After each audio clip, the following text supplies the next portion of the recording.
get started? Hello, this is Charlie Zelli, Chair of the Metropolitan Council, and this is the Metropolitan Council meeting this February 9th, 2022.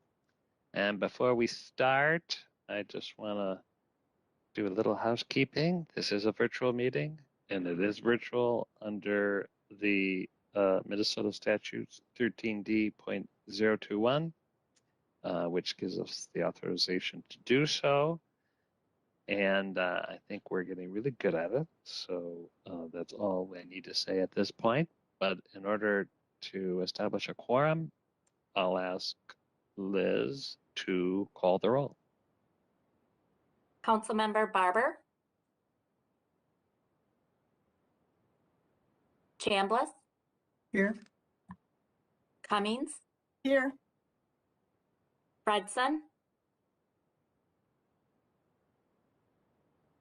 Gonzalez. Here. Johnson. Here. Lee. Lilligren. Here. Lindstrom. Here. Musset. Sterner. Here. Vento. Here. Wolf. Here. Zurin. Present. Chair Zelli. I'm here. We have a quorum. So we have an interesting agenda, a number of business items, and a report on water, which I know we're looking forward to. And although it doesn't need a vote, unless there's an objection, I will assume the agenda is approved, which takes us to the minutes from January,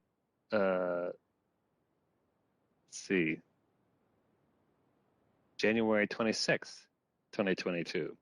Is there a motion and a second to approve the minutes? Wolf moves approval. Second by Chambliss. Thank you. Thank you. Any discussion, corrections? Hearing none. Liz, please call the roll. Barber. Aye. Chambliss. Aye. Cummings. Aye. Fredson. Aye. Gonzalez. Aye. Johnson. Aye. Lee. Lilligren. Aye. Lindstrom. Aye. Musset. Sterner. Aye. Vento. Aye. Wolf. Aye. Zurin. Aye. And Chair Zelli. Aye. The minutes are approved. At this point, we normally have an invitation for comments from the public for those that have pre-registered. I do not believe we have anybody pre-registered, do we, Liz? No, we don't. Okay, but if anybody from the public is viewing us, please feel free to comment at our public email, which is public.info@metc.state.mn.us. And we'll get back to you. Which brings us to the consent agenda. Is there a motion and a second to approve the consent agenda? Lilligren moves approval. Thank you. Vento seconds. Thank you, Councilmember Vento. Any discussion? All right, hearing none. Liz, please call the roll. Councilmember Barber. Aye. Chambliss. Aye. Cummings. Aye. Fredson. Aye. Gonzalez. Aye. Johnson. Aye. Lilligren. Aye. Lindstrom. Aye. Sterner. Aye. Vento. Aye. Wolf. Aye. Zurin. Aye. And Chair Zelli. Aye.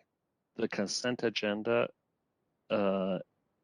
motion is carried, which brings us to the reports of the Standing Committee. There are no reports from the Community Development nor the Environment Committee, but brings us to the Management Committee, where there are two. Councilmember Johnson, welcome in your wonderful role as chair of the Management Committee. Thank you, Mr. Chair. On behalf of the Management Committee, we're pleased to bring you business item 2021-307, the labor agreement with the International Union of Operators, local number 49.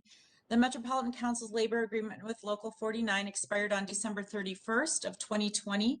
Local 49 represents 150 employees who perform wastewater treatment and operations work.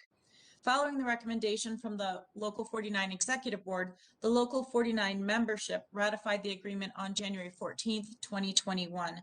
Highlights of the agreement include a 3-year contract effective January 1st, 2021 through December 31st, 2023, a 2% general wage increase in years 1 and 2, and a 2.5% general increase in the 3rd year of the contract for all active employees.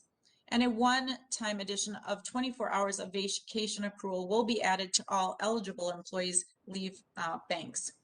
The wage and benefits negotiated in this agreement are consistent with the agreements in place and with the Council's other labor unions.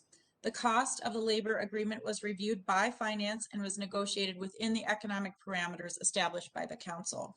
This item was reviewed and approved by the Management Committee on January 26, 2022. It was moved by Lee and seconded by Gonzalez, and that motion carried. So, Mr. Chair, the Management Committee moves the approval to authorize the Regional Administrator to enter into a labor agreement with the International Union of Operator Engineers Local 49, effective January 1st, 2021 through December 31st, 2023. Great, thank you. Is there a second?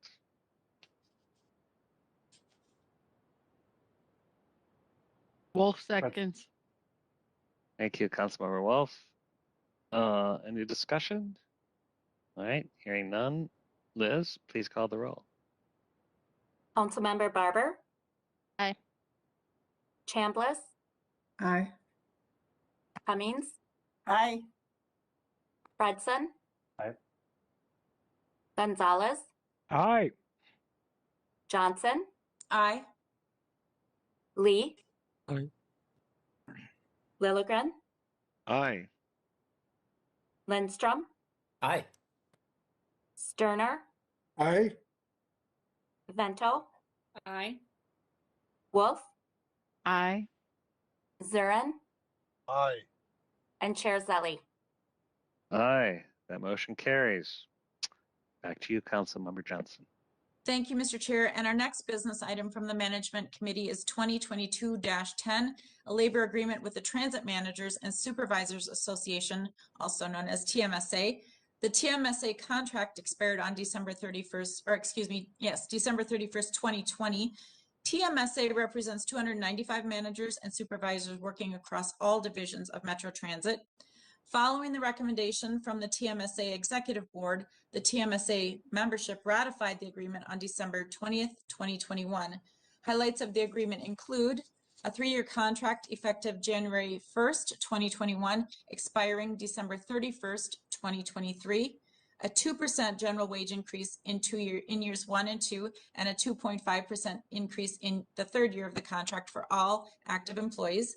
For each year of the agreement, a performance pool of 1.5% to be distributed based on individual performance ratings to employees whose compensation falls within the performance zone.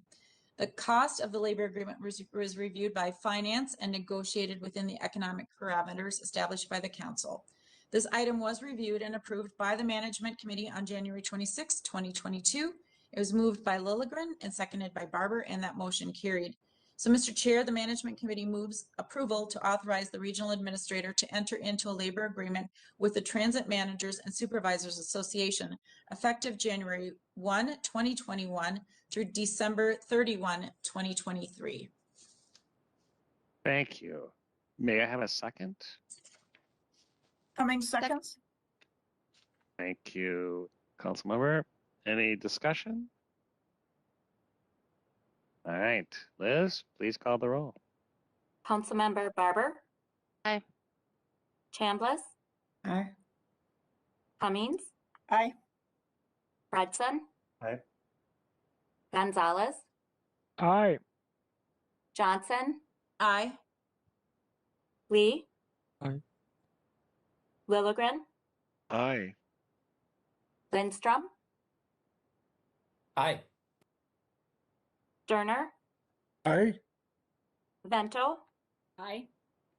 Wolf, Aye. Zurin, Aye. and Chair Zelli. Aye, that motion carried. Also, for the record, because they're late, I just want to acknowledge that Councilmember Lee, Fredson, and Barber, who missed roll call, but they are in attendance. Which brings us to the Transportation Committee. Councilmember Barber. Thank you, Mr. Chair. Mr. Chair, council members, business item number 2022-05 is regarding adoption of the Zero Emission Bus Transition Plan. The Zero Emission Bus Transition Plan is a framework to identify how Metro Transit will continue planning for transition to a zero emission bus fleet, including battery electric buses. An information item detailing the project process and findings was presented to the Committee of the Whole on January 5th, 2022. 3 guiding principles and 6 supporting actions were established as the framework for the transition plan and for use in defining the definition of a successful transition to ZEBs. The guiding principles are technical viability, equity and environmental justice, and fiscal impact. The plan establishes a short-term target for Metro Transit of at least 20% of 40-foot bus replacement procurements to be battery electric buses from 2022 through 2027. Additionally, Metro Transit plans to update the council at least once per year on performance of the ZEB fleet and infrastructure, as well as update capital and operating plans annually based on the performance. Metro Transit also intends to host public engagement activities at least once per year on the ZEB transition plan progress. Therefore, Mr. Chair, I move that the Metropolitan Council adopt the Zero Emission Bus Transition Plan for submittal to the Minnesota State Legislature by February 15, 2022, as required by Minnesota Statute 473.3927. Thank you. Is there a second? Sterner seconds. Thank you. Any discussion? Go ahead, Councilmember Barber. Thank you, Mr. Chair. I just want to, and I've done this in several meetings, but I'm going to do it again. Really thank Metro Transit and Carrie Desmond and her team. This has been really fantastic work. Very engaged, a lot of engagement with all of us and with the public, and with other stakeholders. And with it, as a result, we've come out with what I think is a very successful and realistic plan. So really want to shine a light on the great work that was done here. I certainly would second that, and maybe a lack of questions, Carrie, isn't a lack of interest. You've done a lot of briefings, and we had a full discussion at the Committee of the Whole. Any other comments? All right, Liz, please call the roll. Councilmember Barber, Aye. Chambliss, Aye. Cummings, Aye. Fredson, Aye. Gonzalez, Aye. Johnson, Aye. Lee, Aye. Lilligren, Aye. Lindstrom, Aye. Sterner, Aye. Vento, Aye. Wolf, Aye. Zurin, Aye. and Chair Zelli. Aye, that motion carried. Councilmember Barber. Thank you. Mr. Chair, council members, business item number 2022-15 is regarding negotiation and execution of the master funding agreement with Hennepin County for the Metro Blue Line Extension Light Rail Transit Project. This master funding agreement is a reciprocal agreement that provides a method for transferring funds from the Council to Hennepin County and Hennepin County to the Council for activities related to the project. The MFA will provide the ability for the Council to compensate Hennepin County for use of its technical and professional staff working on the project and to transfer funds from Hennepin County to the Council for expenses and activities related to the project. The MFA identifies required federal, state, and local clauses, provisions, and procedures that govern subordinate funding agreements. The MFA establishes the ability to enter into subsequent subordinate funding agreements with Hennepin County. Therefore, Mr. Chair, I move that the Metropolitan Council authorize the regional administrator to negotiate and execute Master Funding Agreement 21I-032 with Hennepin County for the Metro Blue Line Extension Light Rail Transit Project. Thank you. Is there a second?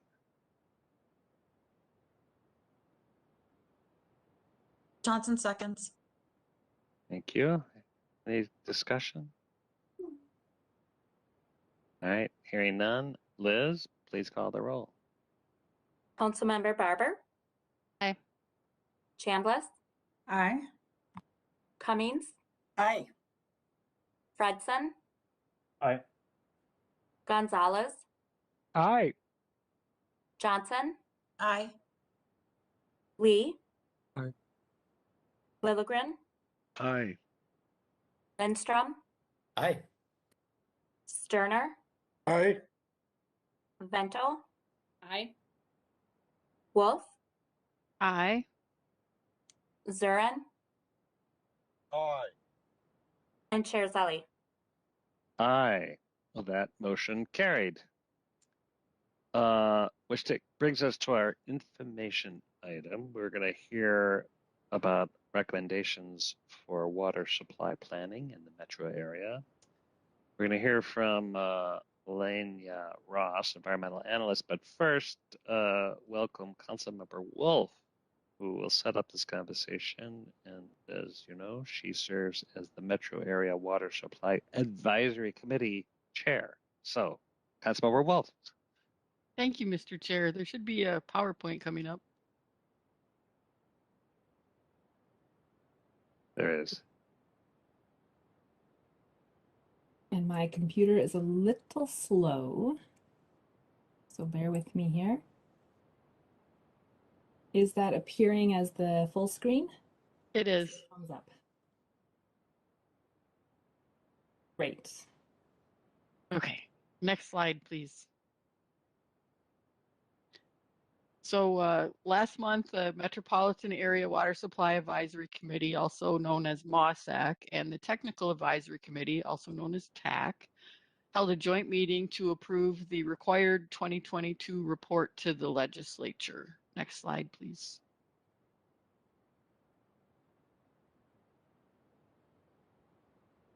Because aquifers and watersheds don't respect political boundaries, MOSAC represents the 11-county metropolitan area, and so it provides a broad geographic perspective.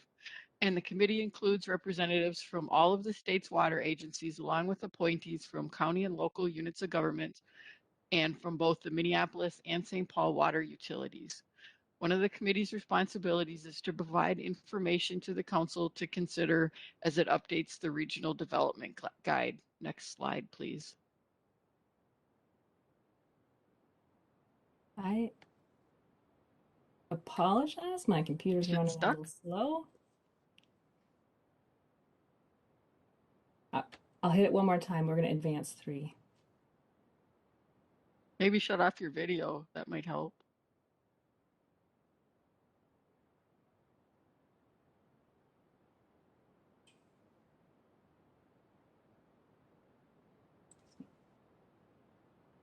This is a week in the water supply planning unit for technical difficulties. For those of you who were at the Environment Committee yesterday, you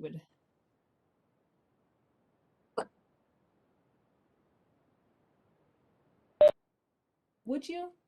That'd be great.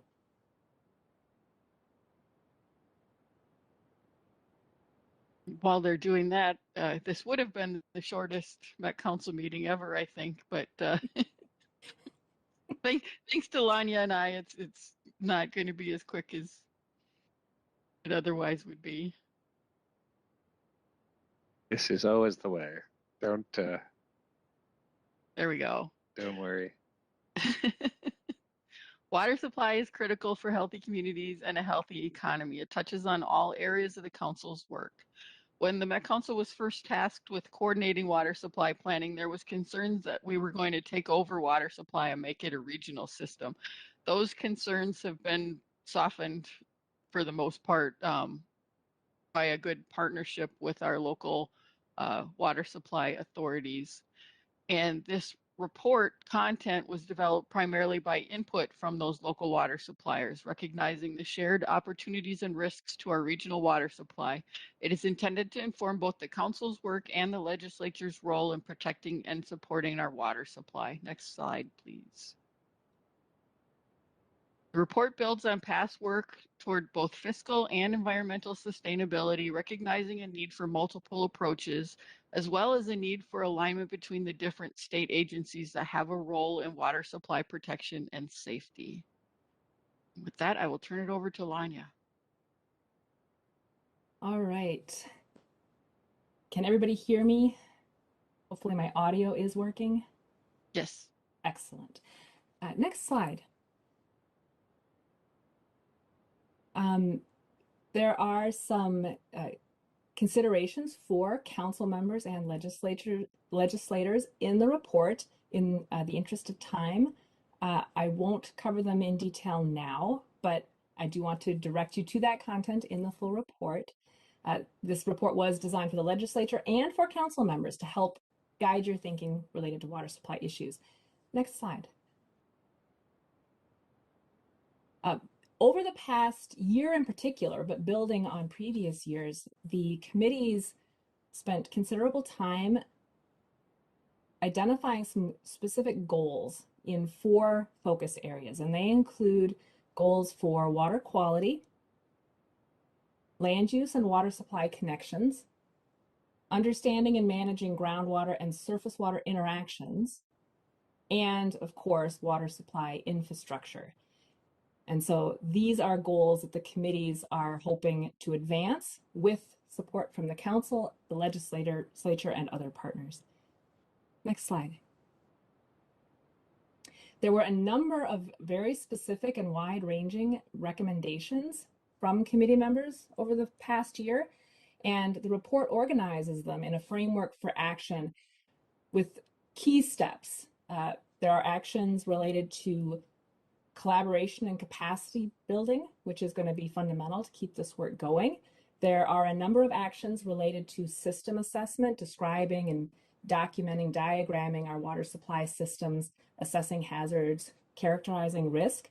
Also, a lot of work needed to identify and evaluate mitigation measures. And finally, committing resources and developing plans to implement what we learned through this process. So table 1 of the report has those detailed recommendations in these categories.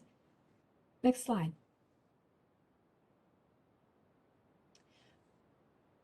In December, we held a meeting of all of the participants of the sub-regional water supply work groups who meet regularly across the region, and shared these focus areas with them.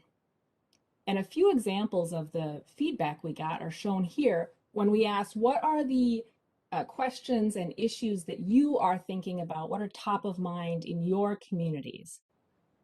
So we have examples like the cleanup of existing pollution and water contamination. It is necessary, it's very costly. The need for water reuse, both wastewater and stormwater. Chloride is still a big issue in places. Other communities identified staffing as an issue because the pool of qualified candidates is small, and so we need to be building capacity. Aging infrastructure is something communities are dealing with. So there's other examples as well, but this was a really good check on the committee's work and on the report recommendations to make sure that what the committee was working on was reflecting those local needs. And these local stakeholders will continue to be engaged in this work as specific projects begin. Next slide. The next few slides are just some examples of the figures and information in this report. So Hopefully this will pique your interest. For example, information about community water sources. There are over 100 different public water utilities and 60,000 private wells in the region. MOSAC and the council recognize the local control for and the responsibility for owning, maintaining, and operating these water supply systems. And the different communities face very different opportunities, challenges, and limitations. Where water supply challenges extend beyond those community or water supply system boundaries, regional water supply planning efforts can help to resolve some of those challenges. Next slide. We also have information about water use, and I wanted to point out how summer versus winter water use varies by community type. Different types of communities have different water demand patterns and different water supply challenges, and there may be opportunities to tailor our regional water policy development and technical assistance to different community types. Next slide.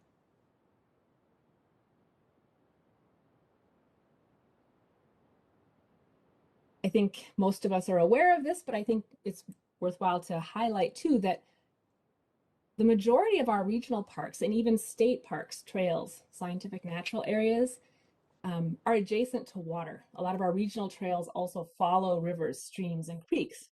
And so there are some opportunities for water quality protection through our land management and through outreach and engagement and partnerships with our parks. Next slide. Another piece of information that is worthwhile to consider is the pollution sensitivity of our landscape.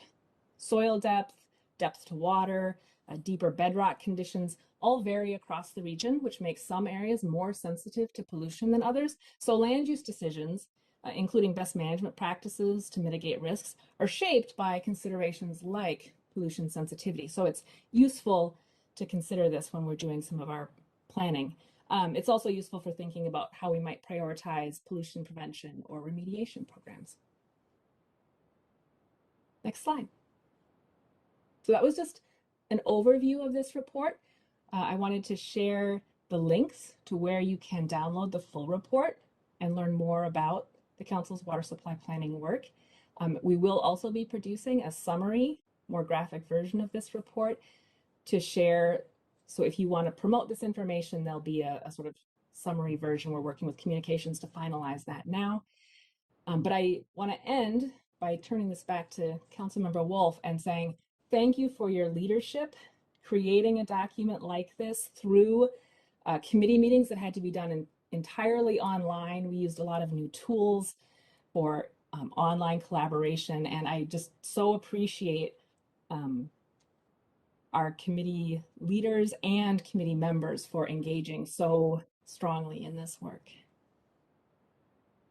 Councilmember Wolf. Thank you. And Vanya and Emily both did a tremendous amount of work pulling all of those ideas together. So I certainly don't want to take the credit. Staff had a huge piece to play in this. Are there any questions? Mr. Chair. Go ahead, Councilmember Johnson. Thank you for Councilmember Wolf. Thank you for this. This report is great. You know, local water supply is always a big deal for local communities. I do really appreciate, though, that they're talking about water runoff. And of course, as that hits water supply, depending on where you are in the metro area, that's important. But this is really still focused on water supply rather than maybe like the Clean Water Act, I would be assuming, where it's largely based on pollution and pollutants, or are the two combined? Are there aspects that would play into this in this report that will go to the legislature? Well, pollutants do, or Mr. Chair, I go ahead and answer that. Pollutants do play a part in threatening our water supply. We have quite a few places that have wells that are dealing with agricultural chemicals and PFAS and leachate from landfills and other hazards. So that's part of the picture. Mr. Chair, and thank you. I assumed that, but I'm anxious to read this report. And then just my only last question, does this inform then any of our legislative priorities that we would bring, knowing that this goes to our state policymakers as well? Well, it's designed to be an educational tool, but there's no specific legislation that's been written based on this, but there are recommendations of some programs that should be looked at for funding. Thank you, Mr. Chair. Thank you, Councilmember Wolf. I think this is cool. Thank you. Any other questions for Councilmember Wolf or for Lania? Yeah, I have to say, I think it really is interesting.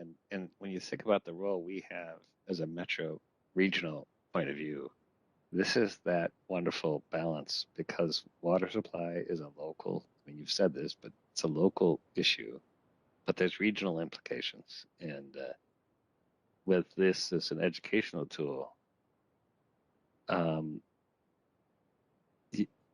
I guess this is another way of, maybe it's beyond the legislature. Maybe sometimes there's more of a collaboration within a county or others. I mean, will they learn?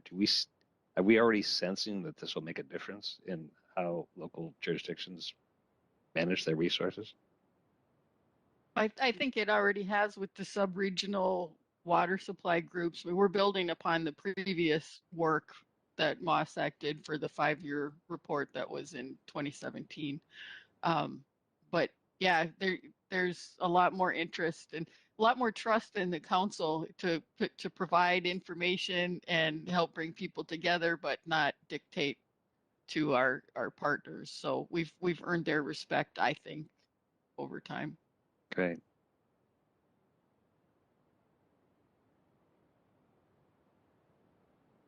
Any other thoughts? Any parting thoughts, Councilmember Wolf? Nope, I'm good. Thank you. Lania, Well, did you have anything you wanted to add? yeah, Lania. I want to stress again how much I appreciated the committee members' input on this report. And per the statutory language that gives the council the responsibility to do water supply planning, they do identify reports from MOSAC as being something to inform the update of the regional development guide, related policy plans. And so work like this, I think, can be really helpful as we start to think about updating policies, updating programs. And so I'm looking forward to my team and I coming back with more information, and also the master contracts that will be coming before you related to water supply, hydrogeologic research, and engineering will bring some resources to do some of the work that the committee has identified. And so I think you're going to be seeing some really great policy and technical work coming before you to consider. Great.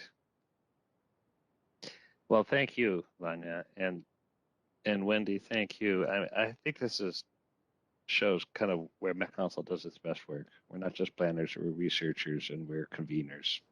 And to be a trusted partner is really what we aspire to be. And also, I will say, as council members, we're not divided or set apart by our necessarily a geographic jurisdiction, but sometimes by subject area. So I really appreciate Councilmember Walsh, you're kind of taking this on, which is a regional perspective, in a deeper dive. Sorry for the pun, but and yet we all kind of are finding our areas and our committees and areas of where we would bring that deeper understanding. So then we all benefit. Does anyone else have anything that they would like to report on?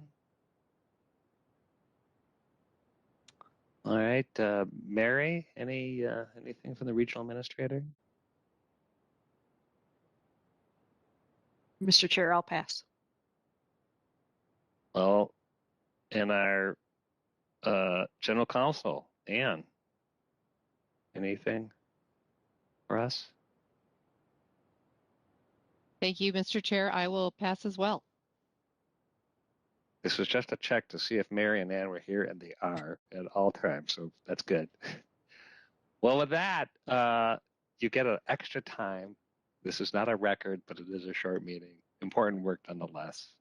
Great to see everybody. I know you all have busy lives. We'll see you soon. This meeting is adjourned. Thank you. Good night. Thank you.